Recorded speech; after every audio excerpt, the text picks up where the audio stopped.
Baik, ini adalah bentuk ya jurnal penjualan atau buku penjualan.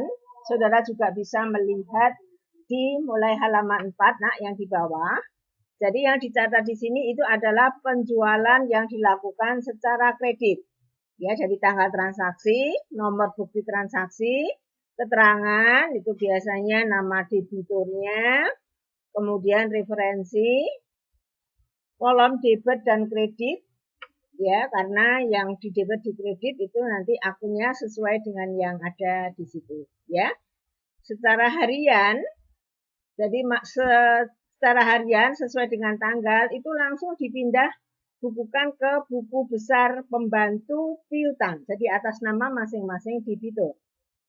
Kemudian dalam satu periode tertentu, misalnya bulanan, dijumlah, itu jumlahnya diposting ke buku besar piutang dan buku penjualan. Ini merupakan contoh posting secara harian, ya. Jadi di situ diberikan misalnya tanggal 8 November ada transaksi penjualan secara kredit kepada toko abadi, maka secara harian itu dipindah bukukan ke buku besar pembantu piutang atas nama toko abadi, ya. Jadi secara harian setiap transaksi langsung dipindah bukukan ke buku besar pembantu piutang.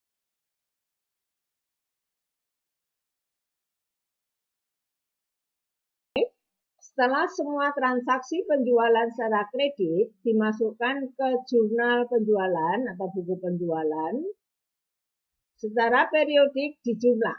Ya, saudara lihat di situ, nah, misalnya selama bulan November jumlahnya 250 juta. Nah, maka 250 juta itu tadi kita posting ke buku besar bukan pembantu ya, buku besar piutang usaha. Ya, kalau ada saldo awal disebutkan, kemudian tanggal 30 pemindah bukuan dari jurnal penjualan piutang di debit, ya, sehingga ketemu saldo akhirnya di situ contohnya 350. Kita lanjutkan bagaimana penyusunan jurnal penerimaan kas, ya. Tadi salah satunya kalau ada penjualan dilakukan secara tunai, maka tentu saja masuk di jurnal atau buku penerimaan kas, ya, karena secara tunai. Tetapi saudara, penerimaan kas kan tidak hanya dari penjualan secara tunai, bisa dari yang lainnya. Dan kemungkinan karena ada penjualan yang dilunasi dalam periode potongan tertentu, maka juga kemungkinan kas yang diterima kurang karena dicatat pada potongan penjualan. Sehingga nak, jurnal penerimaan kas itu kolom debit kreditnya, saudara lihat nak di situ debit kas karena memang kasnya di debit. Potongan penjualan itu kalau debitur melunasi pada periode masa potongan, kreditnya jelas piutang ya usaha kalau ada pelunasan dari penjualan kredit atau terjadi penjualan secara tunai, ya. Tapi sangat mungkin juga ada kolom lainnya, ya, misalnya penerimaan kas dari sewa dan sebagainya, ya, sehingga ada kolom lainnya. Jadi agak lebih banyak kolom-kolom. Sama seperti jurnal penjualan, jumlah secara periodik itu langsung diposting, dipindah bukukan ke buku besar terkait. Jumlah kas ya masuk akun kas, potongan penjualan masuk akun potongan penjualan, dan seterusnya. Kemudian yang lainnya itu penjumlahan postingnya sesuai dengan tanggal transaksi, ya, karena di situ kalau jumlah lainnya itu kan bisa terjadi dari berbagai macam transaksi, jadi tidak bisa dari jumlahnya, tapi dari setiap tanggal transaksi. Ya nak ya, tolong diperhatikan.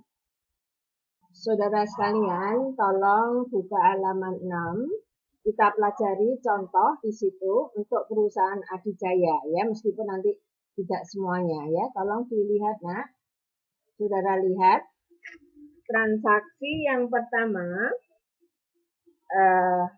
informasi yang pertama, perusahaan Adijaya ada saldo awal 500 piutang atas nama debitur X, ya. Itu nanti masuk di buku pembantu piutang atas nama toko X. Kemudian transaksi tanggal 3, contohnya nak, saudara lihat, menjual barang dagang kepada toko A dengan syarat 210N30, harganya 2.500.000. Saudara lihat nak, berarti itu penjualan secara kredit, maka masuk di buku penjualan. Saudara lihat nak, tanggal 3, toko A 2.500.000. Ya.